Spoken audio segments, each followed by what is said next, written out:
asawa? Ate, alam mo may asawa yan? Carlos, ano ito?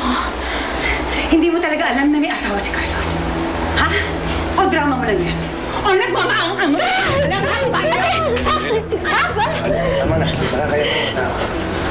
Taga mo yun tayo. Lumayo ka sa asawa ko kung ayaw mo maiskalo. Ha? Hindi kita titigilan hanggat hindi natatapos ang relasyon niya ng asawa ko.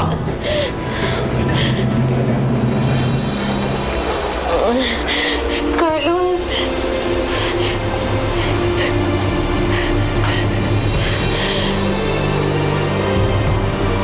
Hindi ko alam.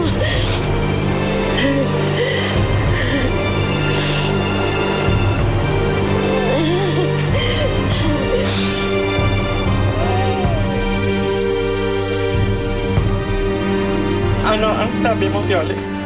May asawa ng lalaking yun. Patawarin niyo po ako. Hindi ko alam ang tanga-tanga ko. Sorry po, Nay. Sorry. Hindi mo alam. Hindi ka na naawa sa atin. Hindi na tayo magkanda-ugaga sa sitwasyon natin. Ha? Nagtaktak ka pa? Nagtaktak ka pa! Yung Nay! Nay! Nagya ka! Sige, pabuntis kayo ng pabuntis dyan! Nay!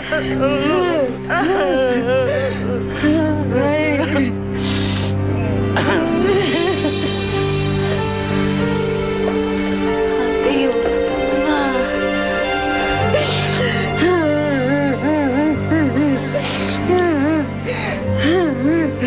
Hindi ko naman kasi alam.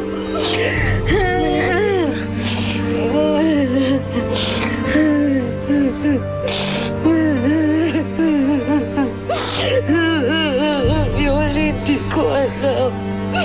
Hindi ko alam. Helen! Helen! Carlos. Halika. Mag-usap tayo. Ano ginagawa mo dito? Mag-usap. Ay, hindi mo mga ate ko! Tayo. Iwan Sige na. mo Sige na. ako. Mag-usap tayo. Ano ba? Ayaw makapag-usap sa akin? Ha? Ayan. Ayan. Wala ako rito. Ano?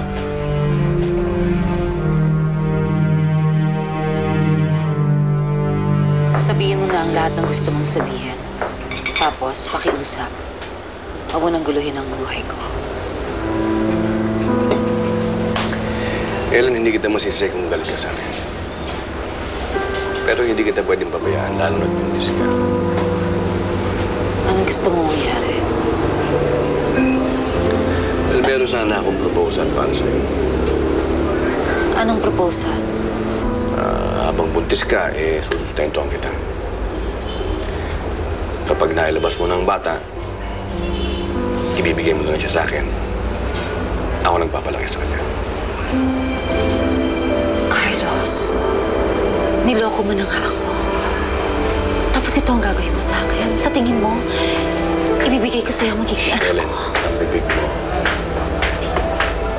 Huwag mo munang paidalin ng pride mo. Ang isipin mo yung kinabukasan ng magiging anak natin. Ako, kaya ko siyang bigyan ng magandang buhay. Kaya ko siyang pag-aralin hanggang college. Ikaw, kaya mo siyang bigyan ng magandang buhay? Alam natin hindi.